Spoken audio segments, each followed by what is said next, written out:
రాష్ట్రపతి ద్రౌపది ముర్ముతో ప్రధాని నరేంద్ర మోదీ భేటీ అయ్యారు. ఆపరేషన్ సింధూర్ గురించి ప్రధాని వివరించారు. అంతకుముందు ప్రధాని అధ్యక్షతన కేంద్ర కేబినెట్ సమావేశం జరిగింది. పాక్ ఉగ్ర స్థావరాలపై ఆపరేషన్ గురించి కేబినెట్ సహచరులకు వివరించారు మోదీ. కేబినెట్లో భద్రత బలగాలను ప్రధాని కీర్తించారు. మరోవైపు రేపు ఆల్ పార్టీ భేటీ జరగనుంది. రక్షణ మంత్రి రాజ్నాథ్ సింగ్ అధ్యక్షతన అఖిలపక్ష సమావేశం జరగనుంది.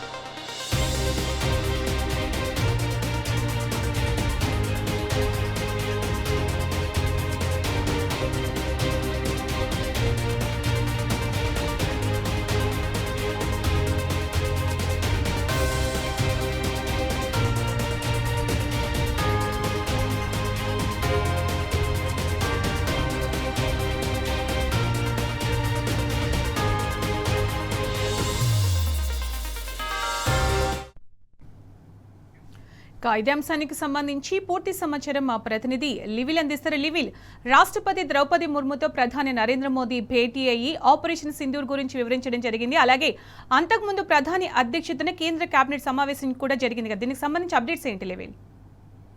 ఏదైతే పహల్గామ్ ఉగ్రదాడి తర్వాత భారత్ అప్రమత్తమైంది. ఉగ్రవాదాన్ని అణచివేసేందుకు అన్ని విధాల ప్రయత్నాలు చేస్తుంది. అందుకు అనుగుణంగానే ఆపరేషన్ సింధూర్ పేరిట నిన్న ఏదైతే పాకిస్తాన్ ఆక్రమిత కాశ్మీర్లతో పాటు పాకిస్తాన్లో ఉన్న ఉగ్రవాద స్థావరాలపై దాడి చేసింది. 9 స్థావరాలను మట్టుపెట్టింది. అందులో దాదాపు 100 మంది పైచిలకు ఉగ్రవాదులు హతమైనట్లు కూడా వార్తలు వస్తున్నాయి.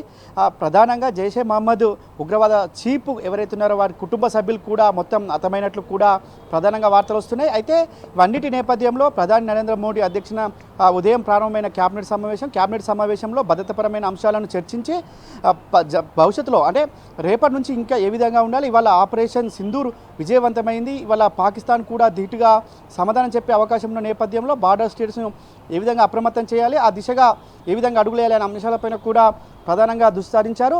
అందుకు అనుగుణంగానే ఇవాళ మోడీ అధ్యక్షతన సమావేశం జరిగింది. అనంతరం రాష్ట్రపతి భవన్కు ప్రధానమంత్రి నరేంద్ర మోడీ వెళ్ళారు. రాష్ట్రపతి భవన్లో ఆపరేషన్ సింధూర్ సంబంధించిన వివరాలన్నీ కూడా వెల్లడించారు.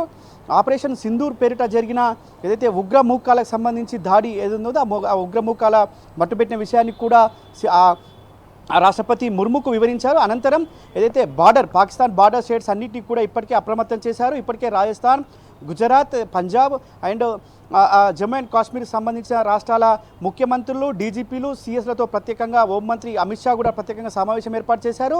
ఇటు రాష్ట్రపతి ముర్ముకు సైతం దీనిపై ఇప్పటికే వివరించిన నేపథ్యంలో భవిష్యత్ కార్యాచరణ ఏ విధంగా ఉండబోతుంది, ఉగ్రవాదులను పూర్తిగా మట్టుబెట్టాల్సిన అవసరం ఉన్న నేపథ్యంలో ఏ విధంగా ముందుకెళ్లాలి, భద్రతాపరమైన అంశాలు కావచ్చు, ఇటు ఏదైతే ఇతర విదేశీ వ్యవహారాల మంత్రిత్వ శాఖ కావచ్చు, విదేశీ వ్యవహారాలలో ఏ విధంగా జోక్యం చేసుకోవాలి, దౌత్యపరమైన అనుబంధం ఏ విధంగా కొనసాగించాలి, అన్ని అంశాలపైన కూడా రాష్ట్రపతితో ప్రధానంగా చర్చించినట్టు తెలుస్తుంది. అంతేకాకుండా ఇవాళ ఇప్పటికే ఉగ్రవాదులను అంతం చేయడంలో భారత్కు దౌత్య దేశాలు అన్నీ కూడా మద్దతు తెలుపుతున్న పరిస్థితి కనిపిస్తుంది. ఇప్పటికీ అమెరికా వంటి దేశం కూడా ఉగ్రవాదాలను ఏర్పడేయడంలో మా వంతు సహకారం ఉంటుందని కూడా ప్రకటించిన నేపథ్యంలో ఆ పరమైన అంశాలకు కూడా ఇవాళ రాష్ట్రపతి దృష్టికి తీసుకుపోయారు ప్రధాని నరేంద్ర మోడీ. అంతేకాకుండా రక్షణ శాఖ మంత్రి ఆధ్వర్యంలో ఎప్పటికప్పుడు క్లోజ్గా మానిటరింగ్ చేస్తున్నారు. వైమానిక దళాలు కావచ్చు, ఇటు నేవీ కావచ్చు, ఇటు భద్రతా దళాలు 3 అంటే త్రివిధ దళాల అధిపతులతో ప్రత్యేకంగా పర్యవేక్షిస్తున్నారు. ఇటు అమిత్ షా రేపు ఇవాళ అమిత్ షా బార్డర్ స్టేట్స్తో ప్రత్యేకంగా సమావేశం ఏర్పాటు చేసి అక్కడ సంబంధించిన అంశాలపైన కూడా ప్రత్యేకంగా దృష్టి సారించారు. అక్కడ భద్రతా ఏర్పాట్లు కావచ్చు, అక్కడికి వచ్చిపోయేవారు కావచ్చు, ఇతర దేశస్తులు ఎవరైనా ఉంటే వారిని గుర్తించడం కావచ్చు, అనుమానాస్పదంగా ఉన్న వారిని గుర్తించి వారిపైన నిఘా పెట్టడం వంటి అంశాలపైన కూడా ప్రధానంగా దృష్టి సాధించింది హోంమంత్రిత్వ శాఖ. ఇప్పటికే ఈ ఆపరేషన్ సింధూర్కు ముందే నిన్న ఏదైతే మాక్ డ్రిల్ నిర్వహించాలని చెప్పేసి అన్ని రాష్ట్రాలను అప్రమత్తం చేసింది. ఇందులో సాధారణ పౌరులంతా కూడా పార్టిసిపేట్ చేసి ఖచ్చితంగా భద్రతా వైఫల్యాలను భద్రతా దృష్ట్యా ఖచ్చితంగా అందరూ కూడా భాగస్వాములు కావాలి. ఏదైతే దాడులు జరిగే అవకాశం ఉన్న నేపథ్యంలో తప్పించుకోవడం కావచ్చు, ఇతరులను కాపాడే విషయంలో కూడా భద్రతా దళాలకు సహకరించాలని చెప్పేసి కూడా నిన్న ఏదైతే మాక్ డ్రిల్ ఉందో ఇవాళ అది అన్ని రాష్ట్రాల్లో కూడా కొనసాగుతుంది. ఒక జమ్మూ అండ్ కాశ్మీర్ మినహా అన్ని రాష్ట్రాల్లో కూడా కొనసాగుతుంది.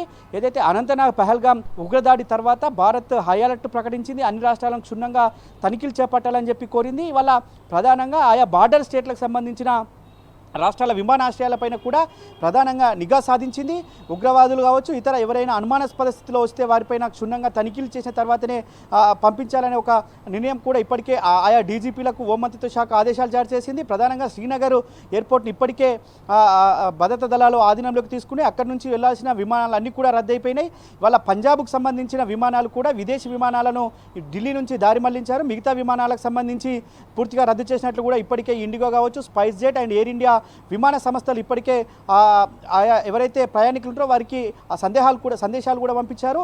మీకు ఎవరైతే అత్యవసర ప్రయాణాలు మిగతా అన్నిటిని కూడా వాయిదా వేసుకోవాలని చెప్పేసి కూడా కోరారు. అయితే రేపు ఇవన్నిటి దాడుల నేపథ్యంలో ఇవాళ రాష్ట్రపతిని కలవడం కావచ్చు, ఇటు ప్రధానమంత్రి అధ్యక్షత క్యాబినెట్ సమావేశం కావచ్చు, రక్షణ దళాలతో త్రివిధ దళాలతో సమావేశం కావచ్చు, ఏదైతే భద్రతా వ్యవహారాల క్యాబినెట్ సమావేశం అన్నిటి సమావేశాల తర్వాత రేపు మరొకసారి అఖిలపక్ష సమావేశం ఏర్పాటు చేయాలని చెప్పేసి కూడా కేంద్ర ప్రభుత్వం భావిస్తుంది. ముఖ్యంగా రేపు ఏ అంశాలు చర్చించే అవకాశం ఉందంటారు? రేపు ఎలా ఉండబోతుందంటారు మీటింగ్?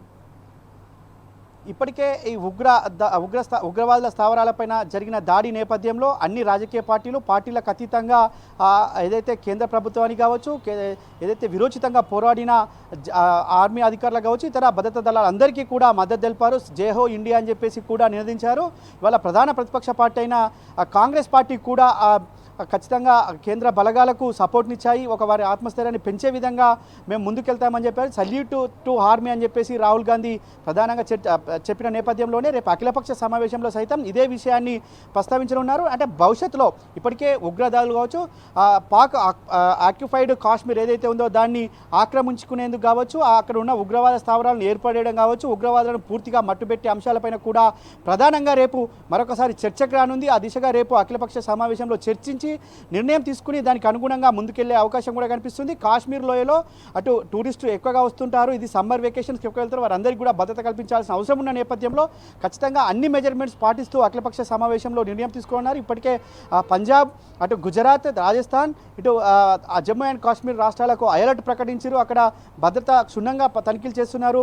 డ్రోన్ కెమెరాల సహాయంతో కూడా భద్రతను పర్యవేక్షిస్తున్నారు. మొత్తానికి ఇవాళ ఏదైతే రాష్ట్రపతికి ఈ సింధూర్ ఆపరేషన్కి సంబంధించిన వివరాలను వివరిస్తూనే రేపు అఖిలపక్ష సమావేశానికి కూడా పిలిచారు. అఖిలపక్ష సమావేశంలో కూడా పలు కీలక అంశాలపైన చర్చించి భవిష్యత్ కార్యాచరణ ఏ విధంగా ఉండబోతుంది, ఇప్పటికే చాలామంది ఉగ్రవాదులు అర్థమైనట్టు తెలుస్తుంది, ఇంకా ఉగ్రవాదులు ఉంటే వారిని ఏర్వేసేందుకు ఎలాంటి ప్రణాళికలు రూపొందిస్తారు, ఎలాంటి ముందుకెళ్తారు, ఉగ్రవాద స్థావరాలపై కాశ్మీర్ లోయలో ఏమైనా ఉన్నాయా, ఏదైతే పీఓకేకి సంబంధించిన అంశాలను కూడా రేపు ప్రస్తావించే అవకాశం అయితే స్పష్టంగా కనిపిస్తుంది. ఖచ్చితంగా ఇది ఇప్పటికే పాకిస్తాన్ కూడా ఎమర్జెన్సీ ప్రకటించింది. 3:30 గంటలకి పాకిస్తాన్ ప్రధాని మీడియా సమావేశం ఏర్పాటు చేయనున్నారు. అక్కడ కూడా అలర్ట్ ప్రకటించారు. వారంతా కూడా కయ్యానికి కాదువే విధంగా కవ్వింపు చర్యలు పాల్పడుతున్న నేపథ్యంలో ఇవన్నిటి నేపథ్యంలో రేపు అఖిలపక్షానికి ఒక ఎజెండా ఫిక్స్ చేసి దానికి అనుగుణంగా భవిష్యత్ కార్యాచరణ అయితే ప్రకటించే అవకాశం అయితే స్పష్టంగా కనిపిస్తుంది. ఇప్పటికే వాళ్ళ ఏదైతే ఉగ్ర మూకలపైన స్థావరాలపైన దాడిని యావత్ దేశంతో పాటు పలు దేశాలు కూడా ఇవారికి భారత్ని అభినందిస్తున్నాయి. భారత ఆర్మీ కృషిని, భారత త్రివిధ కృషిని వాళ్ళు అభినందిస్తున్న పరిస్థితి కనిపిస్తుంది. ఖచ్చితంగా అఖిలపక్ష సమావేశంలో సైతం దీనిపైన ఒక స్టాండ్ తీసుకొని ఉగ్రవాదులను అంతం చేసేందుకు ముందుకెళ్లాల్సిన అవసరం ఉందని కూడా కేంద్ర ప్రభుత్వం భావిస్తున్నట్లు తెలుస్తుంది. సునీత. రైట్ లివిల్, థ్యాంక్స్ ఫర్ ద అప్డేట్స్.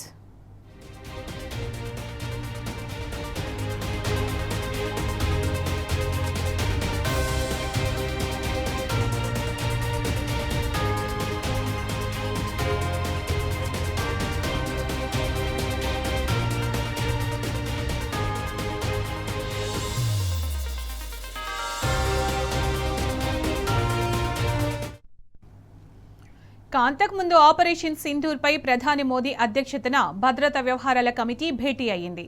రక్షణ శాఖ మంత్రి రాజ్నాథ్ సింగ్, కేంద్ర హోంమంత్రి అమిత్ షా ఆపరేషన్ సింధూర్ వివరాలను మోదీకి వివరించారు. అంతకుముందు ఢిల్లీలోని సౌత్ బ్లాక్లో డిఫెన్స్ చీఫ్ అనిల్ చౌహాన్తో రాజ్నాథ్ సింగ్ భేటీ అయ్యారు. ఆపరేషన్ సింధూర్ వివరాలను అడిగి తెలుసుకున్నారు.